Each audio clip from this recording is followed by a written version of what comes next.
Laidą pristato. Laidą remia. Besikūrenčioje Babilono individualių namų gyvenvietėje tik iš aukštos kokybės ir ekologiškų medžiagų statomi gyvenamieji namai pagal kliento pageidavimus ir poreikius. Babilono gyvenvietė. Laikas įgyventi savo svajonę.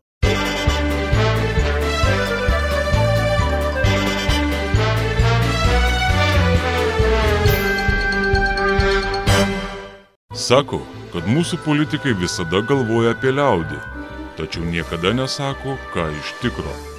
Plačiau miestelio naujienas aptars Politikių klubas. Klausykite, kolegę, pamenate, kaip Kubilius su Šimonyte žadėjo ištraukti šešėlio milijardą? Žinoma, kad pamenu, kaip tokio dalyko gali neprisiminti. Bet tu tik pamanyk, jie pradeda vykdyti savo pažadą. Ką, surinko papildomą milijardą? Ne, nesurinko, bet sakau, pradėjo realiai kovoti su šešėliu. Ir kaip jo kovoja? Ogi labai paprastai, išėjo Kubilius su Šimonyte į gatvę dalinti skrajučių. Kaip tai dalinti skrajučių? Kokių skrajučių? Na, skrajučių, kuriuose raginama neslėpti mokesčių ir juos mokėti valstybei. Ir viskas? Na taip, o ką? Tai kokia čia kova? Tai vat, kolegė, yra tokia lietuviška patarlė, kas kaip moka, tas taip šoka. Man atrodo prastas tas jų šaukis. Vau, kolegė, jūs esate visiškai teisi. Jūsų pastaba labai taikli ir teisinga. Ir jūs pagaliau pradėjote, ar ne? Labai smagu. Kai suprato, kad pažadų tiesėti nepavyks, jie sugalvojo socialinę pilietinę akciją.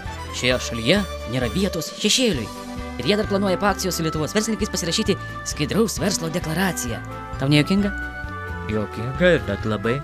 Ir Uspaskichui buvo juokinga. Ir jis juokiasi. Ir dar kaip? Jis sako, kad pagaliau Kubilius su Šimonyte ir kitais savo ministeriais surado savo tinkamą darbą, mat ankstesni jų bandymai kovoti su šešėliu buvo visiškai bevaisiai.